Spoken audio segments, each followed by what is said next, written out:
Hey, salut tout le monde, c'est Lady Skrill et aujourd'hui je suis ravie de vous retrouver pour une nouvelle vidéo. Alors aujourd'hui ça va être une vidéo un peu particulière que je vais vous proposer. C'est une vidéo sans montage, juste un peu de blabla. Il y a une semaine de ça, j'avais demandé sur ma page Le rat, un animal merveilleux, ainsi que sur le groupe qui porte le même nom, sur la page Lady Skrill Lascaux et sur mon compte Instagram de poser des questions. En fait, j'ai tout simplement proposé une petite foire aux questions. Désolée, je suis un peu essoufflée. J'ai été chercher mon chargeur et voilà. Et du coup, j'ai décidé donc d'y répondre en vidéo, donc via la chaîne YouTube. Et donc cette vidéo s'appellera Réponse à la foire aux questions. J'ai une dizaine de questions qui touchent, voilà, qui touchent au rat, à l'asco et un peu à mon handicap aussi. Voilà, puisque j'avais dit que les personnes pouvaient tout à fait me poser des questions sur le sujet. Donc j'ai une ou deux questions qui m'ont été posées. Et donc je vais tenter de répondre à tout ça dans cette vidéo. J'espère que ça vous plaira. Alors c'est parti, on va commencer. Ah oui, avant je voulais vous préciser, ça risque peut-être un peu de bouger et je m'en excuse, mais là je suis sur le lit. J'ai mon iris où j'ai noté les questions qui m'ont été posées. Et donc j'ai mon iris sur les genoux, il faut que je tienne la tablette. Du coup, voilà, de temps en temps ça risque peut-être de bouger et j'en suis désolée si ça bouge et que ça vous gêne. Voilà, alors c'est parti pour les questions et les réponses. Alors, la première question a été posée par Angélique sur ma page, donc le rat, un animal merveilleux. Je vous lis ce que j'ai noté. J'ai 3 femelles à la maison, donc ça parle des rats. J'ai 3 femelles à la maison. L'une est très câline. Je peux la prendre sur moi, jouer avec elle, etc. Par contre, les 2 autres sont plus méfiantes.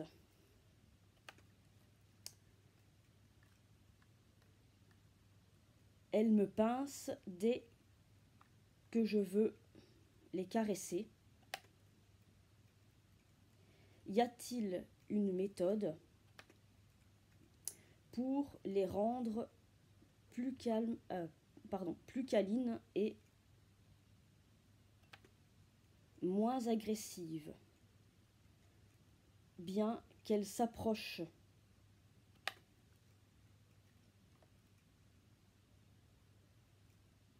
de moi et me grimpent un peu dessus. Je passe beaucoup de temps, désolée, je mets du temps à lire, avec elles. Elles sortent de la cage et semblent heureuses. Mais côté morsure, rien n'y fait. Quand je mets la main dans la cage, parfois à 100. Donc j'avais mal noté. Donc en gros, ce qu'elle explique, c'est que voilà, donc elle a 3 rats et 2 d'entre elles donc eh bien, sont assez agressives. Dès qu'elle va mettre la main, les rats vont pincer et parfois même oui, jusqu'au sang. En même temps, les dents des rats, honnêtement, ils ont peut-être une toute petite bouille, mais c'est vrai que leurs dents, parfois, quand ils ont décidé de bien mordre, eh bien, ça peut faire bien mal. Alors, Angélique, donc pour te répondre, c'est vrai qu'à toi, j'avais déjà un peu répondu en commentaire parce que j'estimais que c'était quand même une question assez urgente. Et je n'avais pas envie de te faire attendre la publication de la vidéo pour que tu puisses avoir tes réponses, alors que eh bien là, c'est quand même une question qui demandait de la rapidité. Mais je vais quand même aussi te répondre ici, parce que ça pourrait peut-être intéresser d'autres personnes qui sont dans le même cas. Alors, à mon tour, je t'avais posé une question. Je t'avais demandé d'où venaient tes petites rates. Et donc tu m'as dit que tu les avais adoptées en animalerie. Si je t'ai posé cette question, ce n'est pas pour te juger, ni pour te faire la morale, ni quoi que ce soit. C'est juste que parfois, en fonction d'où viennent les rats, on peut un peu comprendre déjà pourquoi ils ont ce comportement. Parce que oui, certains rats, pas tous, mais certains qui viennent d'animalerie, ou encore des rats issus de sauvetage qui, par exemple, ont été retirés à des personnes pas très bienveillantes, qui leur ont fait du mal, eh bien, ces rats peuvent avoir des comportements agressifs. C'est pas qu'ils sont méchants, c'est juste que la main humaine n'est pas quelque chose en laquelle ils ont confiance. Et il y a de quoi. Quand certains rats, donc pas tous, viennent d'animalerie, tout comme quand ils viennent de chez certaines personnes maltraitantes, ce qu'il se passe, c'est que les rats ne sont pas du tout, voire voilà, ne sont pas du tout manipulés, et quand elles le sont, c'est parfois fait avec violence. Voilà. Par exemple, on peut les attraper par la queue, plein de conneries comme ça. Enfin bref, parfois donc, quand ils viennent d'animalerie ou de chez des personnes, voilà, pas très bienveillantes, on va dire, eh bien voilà, parfois les rats sont manipulés de manière brutale, violente. Et chez certains, ça peut se comprendre, ça peut laisser des traumatismes. Imaginez-vous à leur place vous faire attraper de manière violente par la queue ou voilà, d'une mauvaise manière, ça ne va pas vous aider à avoir confiance en l'être humain. Et donc je pense que c'est ce qu'il se passe ici. Peut-être que les deux rates, enfin les trois, mais sur deux d'entre elles, ça a laissé un traumatisme si elles n'ont pas été souvent manipulées ou que les rares manipulations qui ont été faites se sont faites dans la brutalité. Voilà. Ça ne leur a pas laissé un bon souvenir. Du coup, il se peut qu'elle n'ait pas confiance en la main humaine parce qu'elle le voit comme quelque chose qui fait mal. Elle le voit comme quelque chose de négatif. Et ici, les conseils que je t'ai donnés et que je vais redonner ici, c'est justement pour essayer de faire en sorte que cette main, qui est perçue jusque-là comme quelque chose de négatif, quelque chose qui va faire mal, eh bien, soit maintenant, petit à petit, perçue comme quelque chose de positif, quelque chose qui fait du bien, quelque chose qu'elles vont, parce que c'est des femelles, petit à petit apprendre à apprécier. Alors, le premier conseil que je t'avais donné, c'est déjà de mettre un vêtement à toi que tu as porté. Je sais pas, moi, ça peut être un t-shirt par exemple, que tu es prête à sacrifier par contre, parce que il va ressembler plus à un gruyère qu'à un t-shirt à la fin, à mon avis. Voilà. Donc c'est de mettre par exemple un t-shirt que tu as porté dans leur cage. Donc tu vas le porter une journée et tu vas le mettre dans la cage une fois que tu l'auras retiré sans le laver, pour qu'elle puisse s'habituer déjà à ton odeur. Voilà. Le fait déjà de s'habituer petit à petit à ton odeur, ça va peut-être pouvoir les aider à avoir moins peur de toi. Ce que tu peux faire aussi, là, ça va être plus pour donc leur montrer que tes mains à toi, contrairement à celles qu'elles ont peut-être connues jusqu'à avant qu'elles n'arrivent chez toi,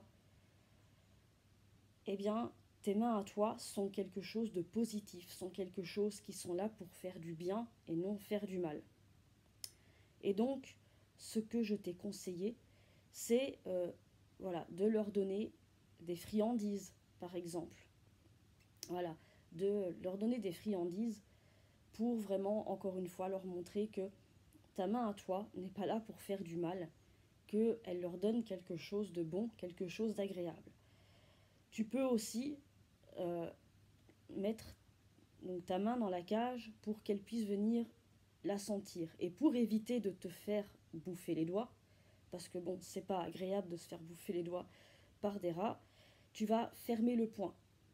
Non pas pour leur faire peur, ni même pour leur en coller une si jamais elles mordent par exemple, ça certainement pas, mais juste pour que si jamais voilà, tu leur fais sentir et qu'elles ont envie de mordre, elles ne puissent pas avoir d'emprise sur tes doigts. Voilà. Elles auront beaucoup moins de mal à te choper les doigts si tu as le poing fermé que si tu mets ta main à plat. Et là, bah oui, fatalement, si elles ont peur, elles vont te chiquer les doigts. Qu'avec le poing fermé, eh bien, tu n'auras pas, elles n'auront pas la même emprise sur tes doigts que avec la main à plat. Voilà. Et tu peux aussi, toujours avec le poing fermé, donc le badigeonner de compote, par exemple, un peu de compote de pommes, et de leur faire sentir, voilà, elles vont lécher la compote qu'il y a sur ta main, et comme ça, petit à petit, se rendre compte que tes mains ne sont pas là pour leur faire du mal. Voilà. Il faut beaucoup de patience avec les rats qui réagissent comme ça. Dis-toi que ce n'est pas qu'elles sont méchantes, loin de là. Elles ne sont pas méchantes, mais elles ont peur. Elles ont peur parce que les mains qu'elles ont connues avant les tiennes n'étaient pas forcément des mains toujours bienveillantes, ne sont pas des mains qui leur ont fait du bien. Et elles ont besoin d'apprendre que tes mains à toi ne sont pas là pour de mauvaises raisons. Voilà. Donc il te faudra beaucoup de patience. Et oui, continuer à passer énormément de temps avec elles, continuer à les sortir, continuer à les laisser venir vers toi, pour que petit à petit, voilà, elles comprennent que toi, tu n'es pas là pour leur faire du mal. Voilà, j'espère que ces petits conseils t'auront aidé. Si jamais tu as encore besoin, n'hésite pas à me recontacter et eh bien j'essaierai de te répondre avec plaisir. Alors, on va passer à toute une série de questions qui m'ont été posées par Emmanuel, cette fois-ci sur le groupe Le rat, un animal merveilleux. Et donc le groupe porte le même nom que la page. Et elle m'a posé toute une série de questions auxquelles je vais essayer de répondre au mieux. Alors, première question. Qu'est-ce qui t'a motivé à avoir des rats? Alors, ce qui m'a motivé à avoir des rats, en fait, j'en ai toujours voulu, depuis que je suis petite. Quand j'étais à l'école, ma maîtresse d'école était assez particulière. C'était quelqu'un qui aimait beaucoup les animaux. Et elle emmenait très souvent d'ailleurs son chien dans la classe. Voilà. Et pas que d'ailleurs, hein. Elle nous a une fois ramené un corbeau qu'elle avait retrouvé blessé. Enfin voilà. Elle nous amenait souvent des animaux parce que c'était quelqu'un qui adorait les animaux en plus de son travail. Donc voilà, on a eu un corbeau blessé, on a eu donc son chien qu'elle emmenait, qui s'appelait Pepsi, qu'elle emmenait très très très régulièrement dans la classe. Et un jour, elle nous a dit que si on travaillait bien le matin, l'après-midi, il y aurait une surprise pour nous. Voilà. Et donc la surprise en question, c'était sa fille qui avait une vingtaine d'années à l'époque. Ouais, voilà, elle devait avoir 20 ans. Et elle est arrivée avec sa petite rate. Oui, à l'époque, c'était les années 90, on ne savait pas forcément tout ce qu'on sait aujourd'hui sur les rats. Donc elle est arrivée avec une petite rate qui, je crois, dans mes souvenirs, vivait sur du copeau de bois, dans une petite cage et était seule. Mais bon, à l'époque, je crois pas qu'on savait tout ce qu'on sait maintenant sur le rat. Et donc voilà, elle est arrivée pour nous présenter sa petite ratoune, et ce qui a donné l'envie à ma maîtresse d'école de nous parler un peu des rats. Normalement, on n'avait pas le droit de la toucher. Sa fille avait demandé qu'on ne la touche pas pour ne pas l'effrayer. Mais moi, avec mon handicap, j'étais en intégration, donc c'est-à-dire dans une école, on va dire entre guillemets, normale, et j'étais la seule élève en situation de handicap dans cette école.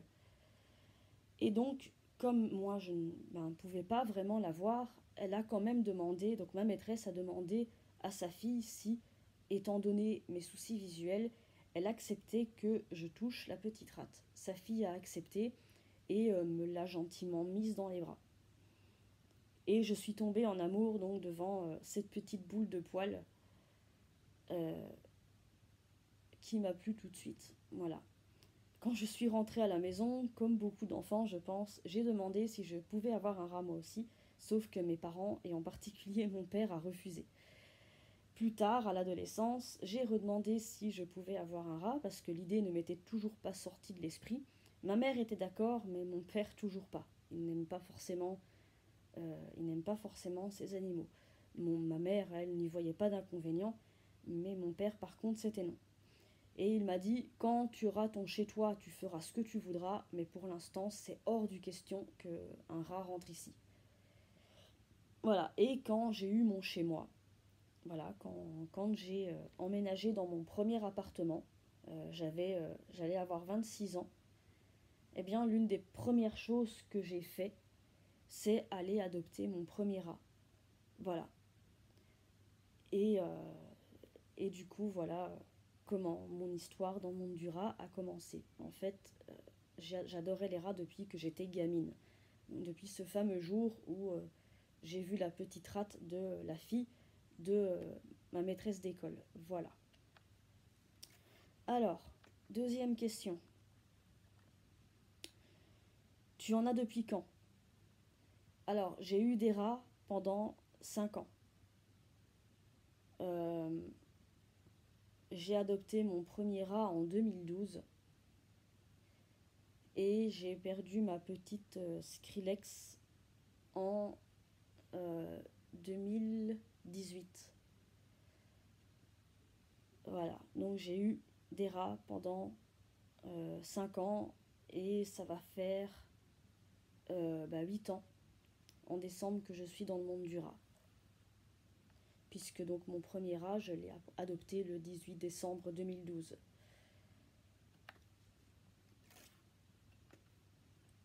Alors, 3. J'aime bien tes vidéos. Tu en fais depuis longtemps. Alors, merci déjà de me dire que tu aimes bien mes vidéos, ça me touche, c'est gentil. Je suis contente de savoir qu'elles t'intéressent. Alors, depuis combien de temps j'en fais? Eh bien, j'ai commencé à en faire en 2015, quand j'ai ouvert ma page, donc le rat, un animal merveilleux. J'ai commencé à faire des vidéos à ce moment-là. Voilà, tout simplement. Alors, quatrième question. Je crois savoir que tu es malvoyante. Et tu as déjà précisé dans certaines de tes publications que tu écrivais avec une synthèse vocale. Est-ce que j'ai raison? Eh oui, tu as tout à fait raison. Je suis effectivement déficiente visuelle, voire même quasiment aveugle pour être clair. Voilà. C'est-à-dire que je ne vois presque rien. Et oui, effectivement, donc pour lire et écrire, quand je vais sur les réseaux sociaux, sur Internet, pour mes textos ou plein d'autres choses, j'utilise une synthèse vocale. Donc la synthèse vocale qui va lire ce qui est écrit à l'écran, et la saisie vocale dont je me sers pour écrire. Donc voilà, je dicte ce que je souhaite écrire à cette fameuse saisie et elle retransmet ce que je lui dicte. Et d'ailleurs, c'est pour ça que parfois il y a des fautes ou que c'est dit avec une drôle de façon. Parfois, il arrive que mes phrases soient toutes mélangées parce que bon, voilà, même si moi je lui dicte les choses normalement, voilà, c'est pas toujours, comment dire, c'est pas toujours au point. Bon, on va pas non plus s'en plaindre parce que grâce à ça, ça nous permet de faire plein de choses. Alors qu'avant, aller sur Internet, tout ça, c'était très compliqué. Maintenant, grâce au logiciel de synthèse et saisie vocale, on peut quand même aller sur les réseaux sociaux, utiliser des téléphones portables, des tablettes, voilà. On peut quand même faire un tas de choses. Mais c'est vrai que parfois, il peut y avoir des fautes ou alors des mélanges de phrases un peu bizarroïdes euh, quand la saisie vocale a fini sa dictée. Voilà. Et comme moi, je ne vois pas du tout ce qui est écrit, je ne peux pas vraiment corriger. D'où voilà le fait que parfois j'écris mal. C'est pas parce que je sais pas écrire, c'est juste parce que bah, parfois voilà, les logiciels de synthèse et saisie vocale, eh ben, c'est pas toujours au point, on va dire. Mais bon, on va pas s'en plaindre parce que ça nous aide quand même beaucoup. Alors, autre question. Donc, et si oui, comment fais-tu pour t'occuper de tes rats? Donc voilà, et si oui, donc si tu es bien malvoyante, comment fais-tu pour t'occuper de tes rats? Eh bien, j'avais mis, parce que bon, malheureusement maintenant, donc comme je le disais tout à l'heure, je n'en ai plus pour l'instant. J'ai mis en place tout un tas de petites astuces. Je ferai une vidéo sur... Alors, j'avais déjà un peu expliqué sur la page Le rat, un animal merveilleux, comment eh bien, je m'y prenais pour m'occuper de mes rats. Je referai une autre vidéo parce que ça m'a été demandé ici sur la chaîne YouTube d'en faire une. Donc je ferai une vidéo pour expliquer plus en détail les astuces que j'ai mises en place pour pouvoir m'occuper des rats en toute sécurité. Parce que c'est vrai que c'est un petit animal et je comprends qu'on puisse se demander, bah oui, mais elle voit pas ou très peu, comment elle fait pour s'occuper d'un animal aussi petit? C'est faisable, c'est tout à fait faisable, à condition de mettre en place voilà, certains petits trucs et astuces, parce que ben oui, quand on voit mal ou pas, eh ben, il y a certains trucs qu'on ne peut pas faire comme tout le monde, comme par exemple donner des médicaments à la seringue, ça va être un peu plus compliqué, notamment pour les dosages. Donc bah là, par exemple, j'ai des seringues que j'ai un peu, qu'on a un peu adaptées pour que je puisse donner les médicaments à mes petits loulous. Pour les reconnaître, voilà, mes rats étaient de différentes couleurs et donc je pouvais me servir, puisque je vois un peu, je vois quand même les couleurs, voilà, en fonction de la couleur, je savais qui était qui. Parfois aussi c'était en fonction du poil. Un rat qui avait un poil plus doux, par exemple, ou bah, quand j'ai adopté Skrillex, qui était une femelle mais qui était stérilisée, qui a été mise avec Diamant et après Sony, voilà, bah, parfois si j'y voyais pas, bah, il me suffisait d'aller toucher l'arrière-train et s'il y avait bah, les coucougnettes, c'était Diamant ou Sony et s'il y avait pas, c'était Skrillex. Voilà, on se sert beaucoup du toucher et de l'écoute aussi. Voilà, on se sert du toucher, de l'écoute. Voilà, on écoute beaucoup ce que nos petits rats font. Pour les sortir, on sécurise beaucoup l'endroit, on est très vigilant. Mais je referai une vidéo pour essayer d'expliquer donc comment je m'y prenais pour pouvoir m'en occuper en toute sécurité, bien que j'en ai déjà fait une il y a quelque temps de ça. Mais voilà, je referai une vidéo plus précise pour expliquer comment on peut faire pour s'occuper des rats quand on est déficient visuel. Parce que oui, c'est possible à condition de mettre des trucs, des astuces en place, d'être très vigilant. Voilà, mais ça peut se faire. Alors, autre question. La cohabitation entre tes rats et ton chien se passe comment? Lui et tes rats s'entendent bien. Donc c'est une question. On me demande si mes rats et mon chien s'entendent bien. Alors, ça se passait très bien. Il faut savoir que mes petits rats étaient là avant Lascaux. Et lorsque Lascaux est arrivé, je lui ai appris qu'il n'avait pas le droit de toucher aux rats. Voilà, ça c'était très important, qu'ils comprennent tout de suite que voilà, les rats n'étaient pas des jouets et qu'il n'était pas question de les mordre ou de les bouffer ou quoi que ce soit. Voilà. Et ça s'est toujours très bien passé. Alors, bien sûr, c'était sous surveillance. Lascaux et les rats ne se retrouvaient jamais seuls parce que, bah voilà, Lascaux reste un chien et les rats restent des rats. Et parfois, il peut y avoir des accidents. D'où le fait qu'il faut faire très attention quand votre chien, par exemple, ou vos chats, eh bien, s'approchent des rats. Moi, je ne suis pas pour l'interdire, à condition déjà de connaître ces animaux. Voilà, moi je connais mon chien, je sais qu'il ne leur fait qui ne leur faisait aucun mal. Mais bien sûr, j'étais toujours à côté. Pas question de laisser tout ce petit monde tout seul. Et il faut savoir aussi qu'avec certains animaux, ça ne se fait pas. Et que ça dépend aussi du caractère, que ce soit du chien ici ou des rats. Voilà. Moi ici, ça s'est toujours très bien passé. Lasco a très bien accepté les rats et les rats ont accepté Lasco aussi. À part Skrillex qui l'a un peu une fois remis à sa place parce que madame était en train de manger et que quand madame mangeait, il fallait pas la chercher et Lasco a eu la mauvaise idée d'aller lui faire une petite léchouille, ce qui n'a pas plu à mademoiselle et mademoiselle lui a niaqué la truffe.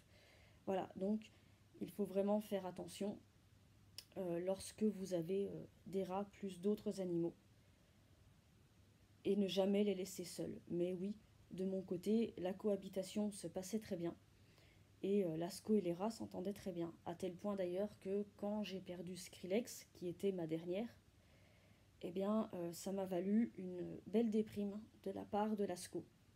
Voilà, qui a passé pas mal de temps à la chercher, à aller renifler et pleurer près de la cage, à aller la chercher sous les plaids, dans le canapé.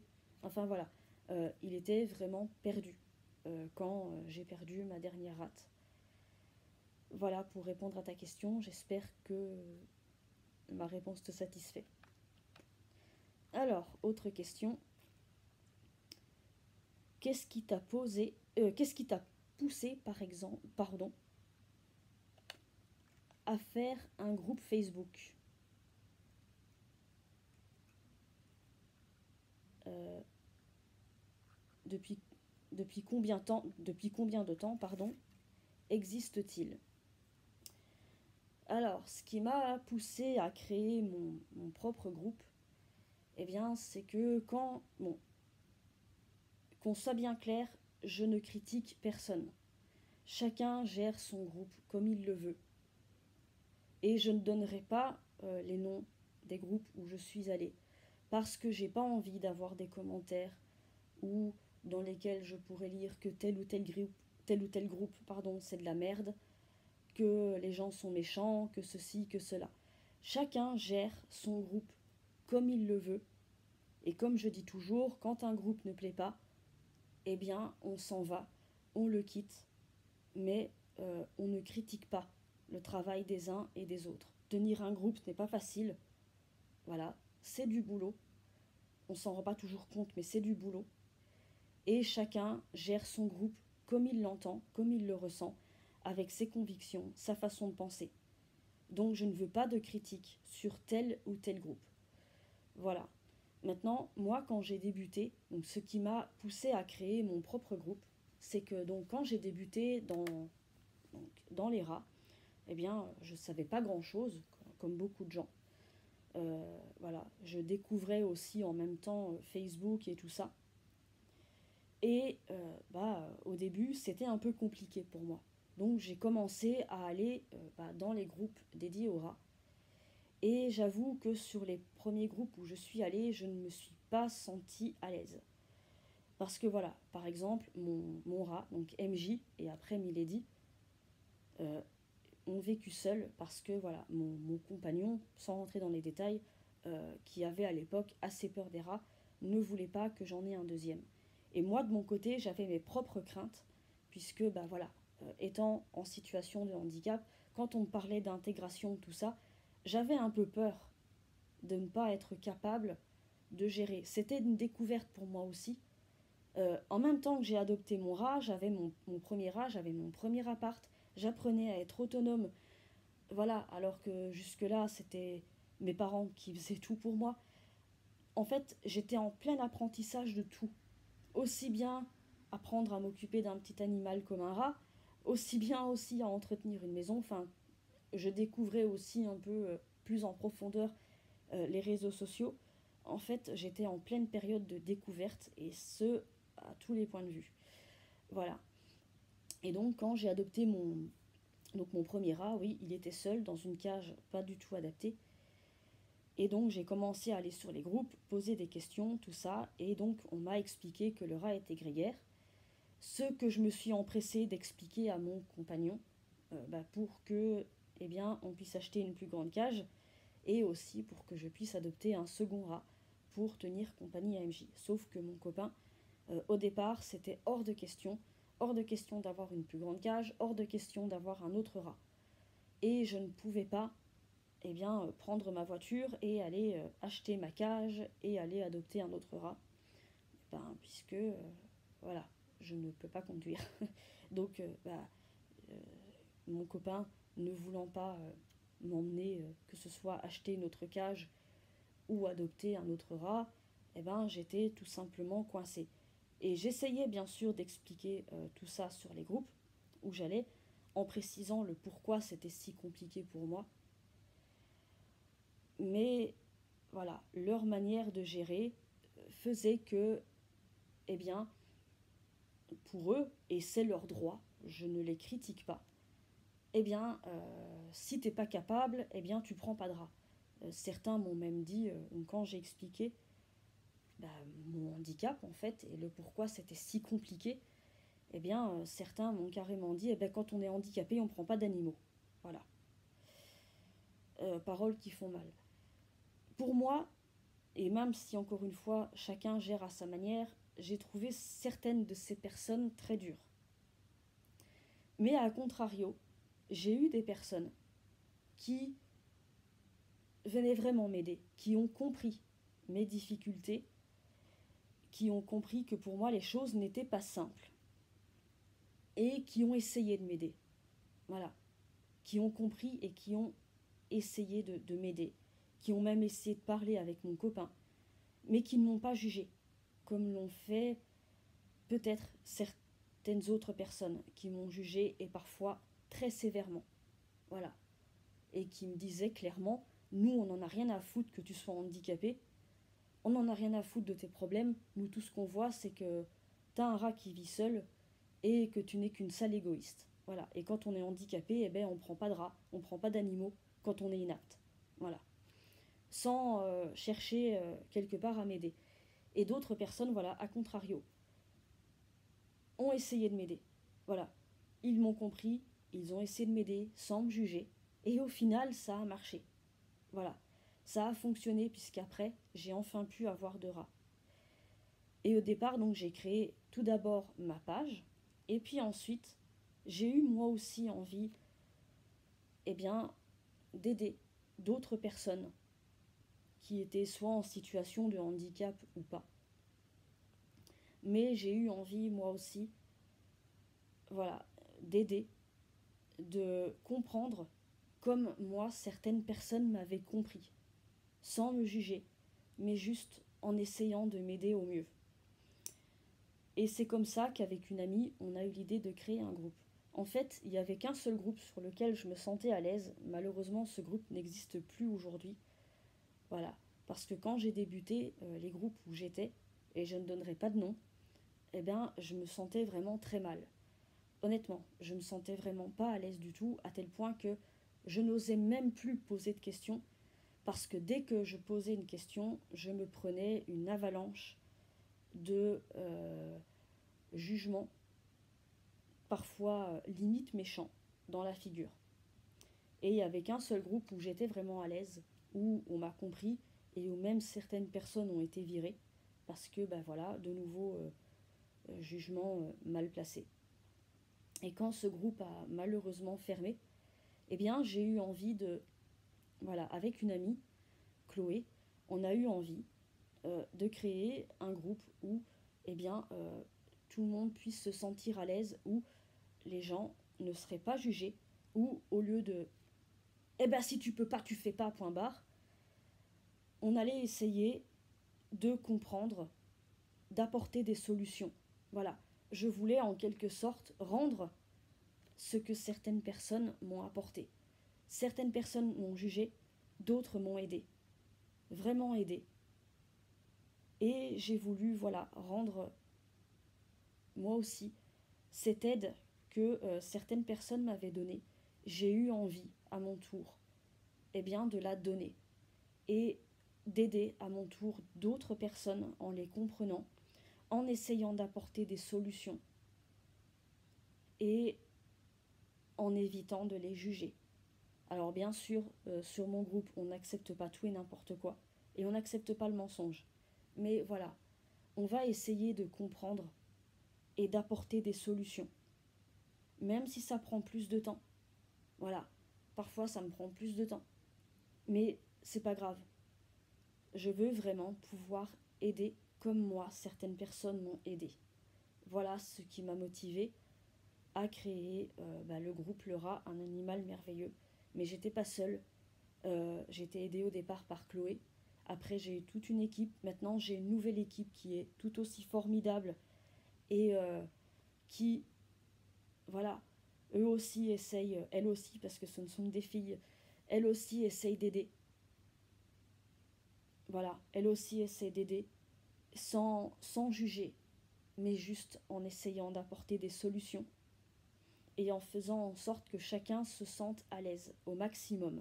Voilà ce qui m'a motivée à créer mon propre groupe. Alors,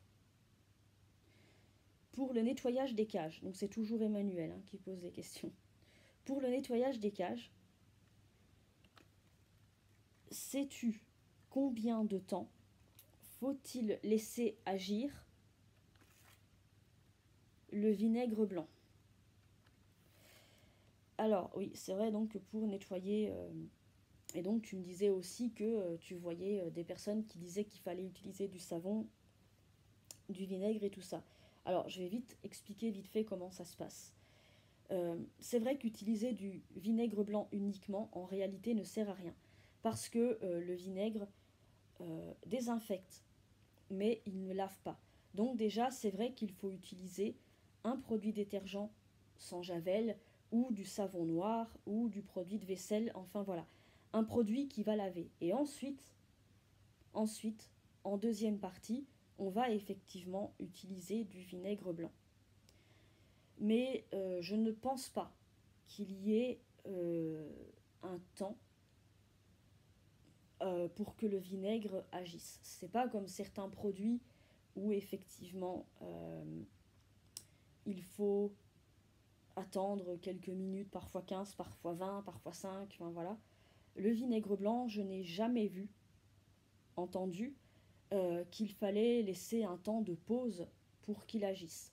Tu nettoies ta cage, tu laves ta cage, ensuite tu désinfectes au vinaigre blanc, tu rinces à l'eau bien chaude, ce qui va aussi aider à bien désinfecter, et normalement c'est bon. Je ne pense pas qu'il y ait un temps de pause pour le vinaigre, pour le nettoyage d'une cage. Voilà, en espérant avoir bien répondu à ta question. Alors, neuvième question, toujours d'Emmanuel. Que penses-tu de laver les accessoires en plastique au lave-vaisselle? Les tablettes et lessives en poudre, ouais c'est ça, en poudre, ne sont-elles pas nocives pour les rats? Pardon, des fois j'ai un peu de mal à lire, je suis désolée si je suis un peu lente. Alors, je vais être honnête avec toi, je n'en sais pas trop. Perso, je ne l'ai jamais fait. Je préférais laver mes accessoires en plastique, donc tout ce qui allait être Spoutnik et autres, de la même manière que je lavais ma cage, c'est-à-dire détergent sans javel, et ensuite vinaigre blanc. Voilà, pour moi, je pense que c'est la meilleure méthode. Après, je crois savoir, oui, qu'il y a des personnes qui mettent des accessoires en plastique, bien sûr, au lave-vaisselle. Je ne sais pas si ça apporte quelque chose. Et tout comme toi, je me demande si des résidus de lessive qu'on emploie pour les lave-vaisselle, voilà, comme les tablettes, tout ça, effectivement ne seraient pas nocives.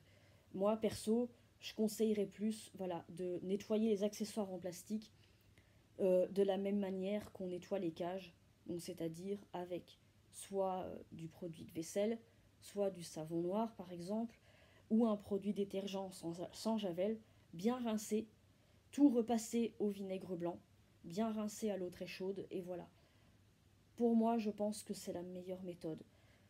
Euh, Mettre ces accessoires au lave-vaisselle, je sais pas. Voilà, honnêtement, je ne sais pas. Peut-être que d'autres qui le font pourront apporter des réponses. Moi, perso, je le ferai pas. Voilà, parce que j'ai peur que ce soit mal rincé et que effectivement il puisse rester des résidus de lessive, de produits sur les accessoires qui pourraient être toxiques. Mais je peux me tromper. Voilà, je peux me tromper. Peut-être que d'autres qui le font, eh bien, me diront que j'ai tort. Moi, perso, je le ferai pas. Voilà. Alors, après, on a Vanille. On change de personne. Donc, sur le groupe, le rat, un animal merveilleux, qui me demande: peut-on donner des pissenlits aux rats? Et si oui, faut-il les laver avant? Alors, pour pouvoir répondre à cette question, je me suis permise de demander à une personne de confiance qui connaît très bien l'alimentation des rats. Parce que ça, je n'en savais rien. Et pour éviter de dire des conneries, j'ai préféré demander à Alexia, une personne qui connaît très bien tout ce qui est nourriture pour les rats, puisqu'elle tient une boutique que je vous conseille d'aller voir, qui s'appelle Râtelier. Donc voilà. Et donc c'est quelqu'un qui est très très très calé en ce qui concerne, pas que ça, mais notamment ici, qui est très calé en ce qui concerne la nourriture pour les rats. Et donc je lui ai demandé tout ça, et oui, on peut tout à fait donner des pissenlits aux rats. Voilà, on peut leur en donner. Ils peuvent tout à fait en manger, et ils peuvent manger toute la fleur du pissenlit. J'ai bien demandé, il n'y a pas de partie nocive. Ils peuvent tout à fait manger ça. Et oui, par contre, il est préférable de les laver avant. Parce que bon, j'imagine que quand on donne des pissenlits, on va les cueillir dehors. Et parfois, il y a d'autres animaux qui passent dessus, qui font pipi, il y a des microbes, etc., etc. Et donc, elle m'a conseillé, voilà, donc je vais te donner les conseils qu'elle m'a donnés. C'est de les faire tremper dans de l'eau avec un peu de vinaigre blanc pour bien les désinfecter, pour enlever toute bactérie et toute cochonnerie qu'il peut y avoir dessus. Voilà. Donc tu les fais tremper un petit moment dans de l'eau avec un petit peu de vinaigre blanc. Et ensuite, bien évidemment, tu rinces bien tes pissenlits avant de leur donner. Elle m'a aussi expliqué qu'on pouvait les faire sécher. Mais apparemment, c'est un peu compliqué. Donc voilà, ça je ne pourrais pas t'en dire plus. Mais oui, pardon, les rats peuvent tout à fait manger du pissenlit, à condition bien sûr qu'il soit bien nettoyé avant d'être donné. Voilà, j'espère avoir bien répondu à ta question, Vanille. Alors, autre question, attendez une seconde que je m'y retrouve dans mon... Attendez, hop, on va essayer. Ah, désolé, ça bouge. Bon, c'est pas grave, on va se démerder. Alors, désolé, hein, c'est un peu lent, parce qu'en plus là je lis et tout à un seul doigt. Donc, alors, autre question posée par Lisa, que je connais très bien, qui tient d'ailleurs la chaîne YouTube, j'espère qu'elle ne m'en voudra pas d'en parler, Lily contre le CED. Donc c'est une personne qui est atteinte d'une maladie qu'on appelle le syndrome des lers dans l'os, et donc qui tient une chaîne YouTube où elle parle un peu de son quotidien avec cette maladie. Et donc sa chaîne s'appelle Lily contre le CED, si je ne dis pas de bêtises.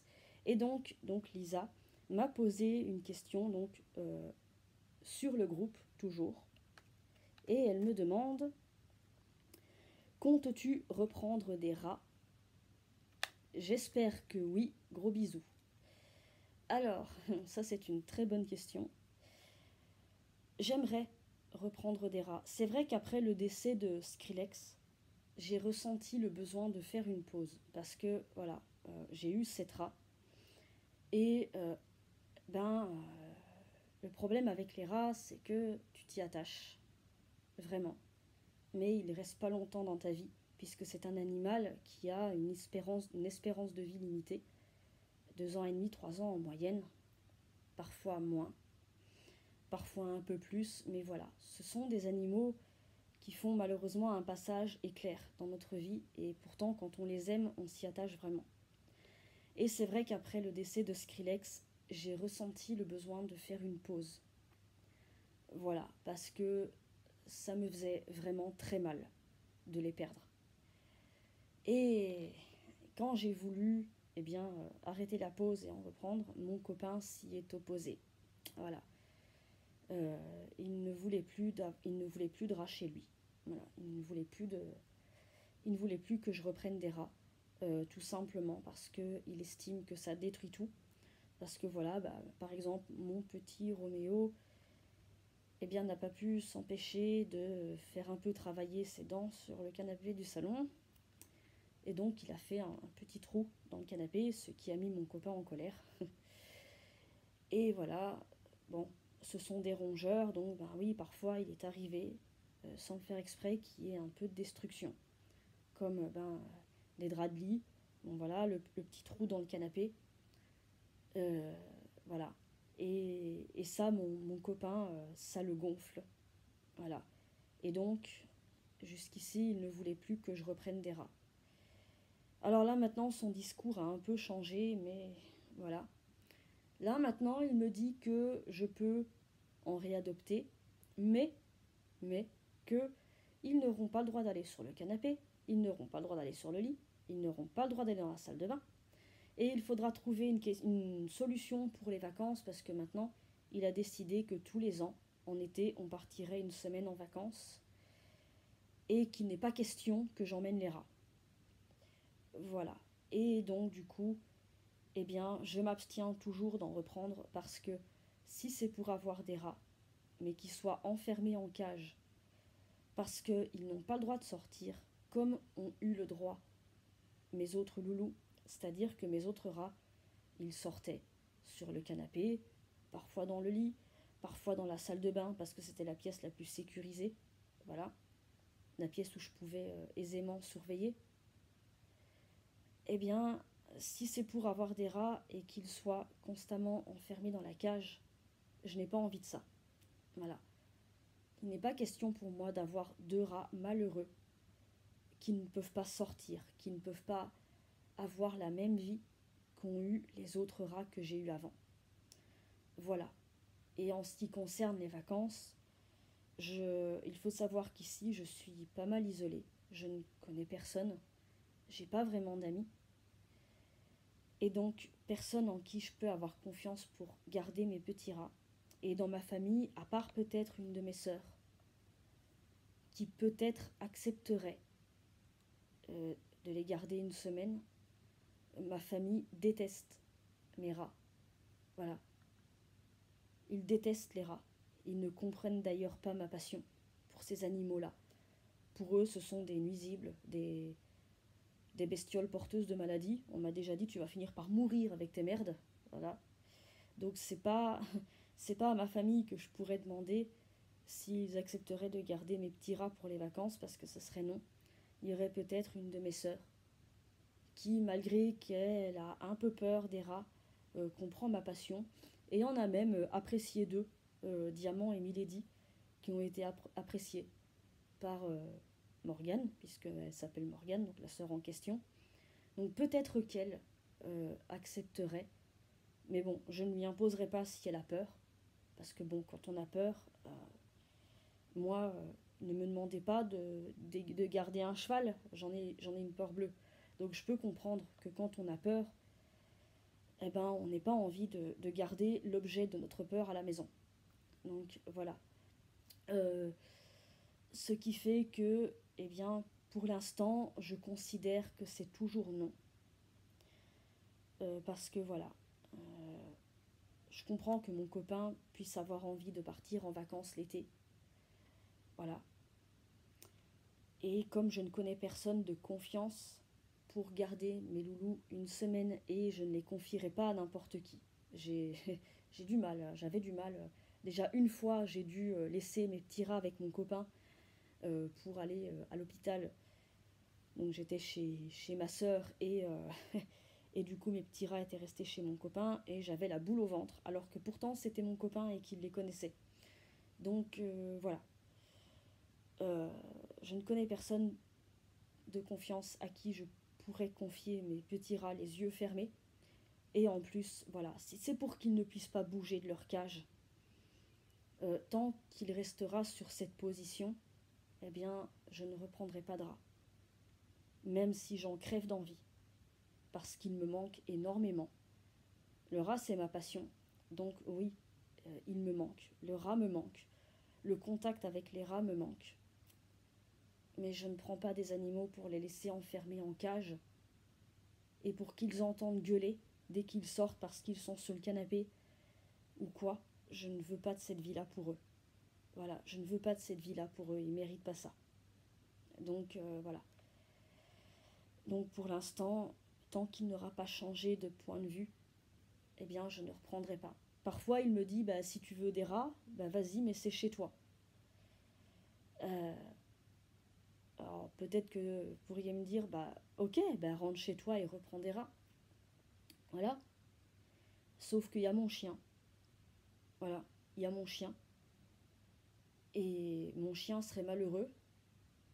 Et ça, je veux pas non plus.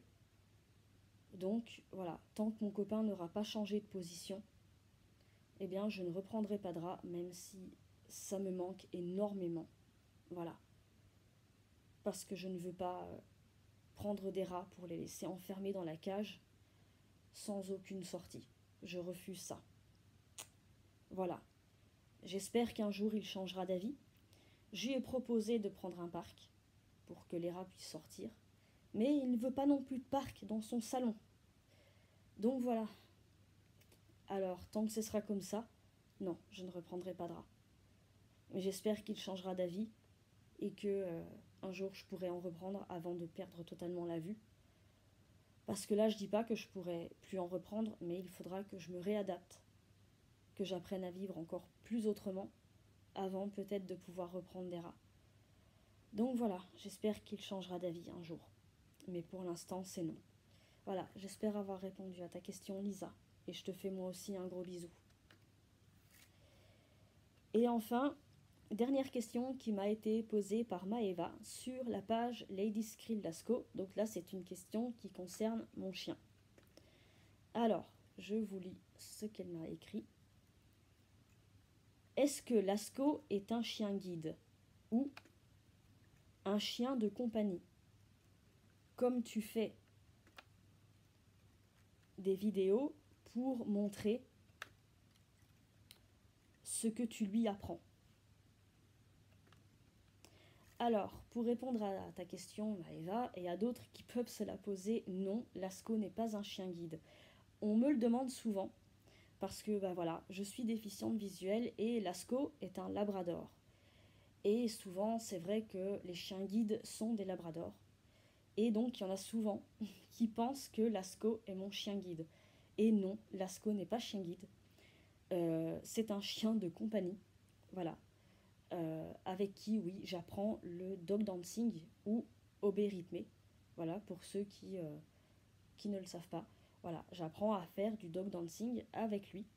Et oui, effectivement, donc je fais des vidéos sur YouTube où eh bien, je montre ce qu'on apprend et où je fais aussi des vidéos de description des tours qu'on apprend pour les personnes déficientes visuelles et non-voyantes parce que je trouve que le dog dancing est une très belle discipline qui est aussi ouverte aux personnes en situation de handicap. Seulement, quand on est déficient visuel ou non-voyant, eh ben, c'est pas toujours facile de savoir ce qu'il se passe. Et donc, je fais des vidéos où eh bien, je décris, je n'apprends pas à faire, mais je décris les tours que j'apprends avec Lascaux. J'essaye de les décrire au mieux pour que eh bien, des personnes en situation de handicap visuel qui auraient envie de faire eh bien, de l'obé rythmé puissent eh bien, comprendre les différents tours et peut-être s'y intéresser et soit faire du dog dancing ou juste faire 2-3 tours comme ça pour s'amuser avec leur chien. Et si Lascaux avait été chien guide, je ne pense pas que j'aurais fait tout ça avec lui. Peut-être que je lui aurais appris 2-3 tours comme ça, histoire de s'amuser un peu, mais je ne pense pas que je me serais lancée avec lui dans l'aventure de l'obé rythmé. Tout simplement parce que en tant que chien guide, il aurait déjà dû apprendre tellement de choses. Les chiens guides apprennent tellement de choses. Et si en plus il devait retenir des tricks, donc voilà, les tricks c'est ce qu'on appelle les tours d'obé rythmé, je crois que ça aurait fait peut-être un peu trop dans sa petite tête. Et peut-être que ça l'aurait stressé plus qu'autre chose. Donc s'il avait été chien guide, pas certaine que je me serais lancée avec lui dans cette aventure-là. Voilà. Mais non, Lascaux n'est pas du tout chien guide. C'est un labrador, mais il n'est pas chien guide. Voilà Maëva, j'espère avoir répondu à ta question. Et bien voilà, c'est terminé pour cette vidéo foire aux questions, enfin plutôt réponse à la foire aux questions. J'espère qu'elle vous aura plu. Si vous avez d'autres questions à me poser, n'hésitez pas. Je pense pas refaire une foire aux questions tout de suite, mais je vous répondrai sans souci en commentaire. Voilà. Ne me reste plus qu'à vous souhaiter une bonne fin d'après-midi. Je sais pas quelle heure il est là. Je pense qu'il doit être 16h ou pas loin. Donc voilà, je vous souhaite, s'il est 16h, un bon goûter, une bonne fin de journée. Prenez bien soin de vous, prenez bien soin de vos animaux si vous en avez. Et surtout en ce moment, si ça vous est possible, restez chez vous. Voilà, je vous retrouve très bientôt pour une autre vidéo. Bye.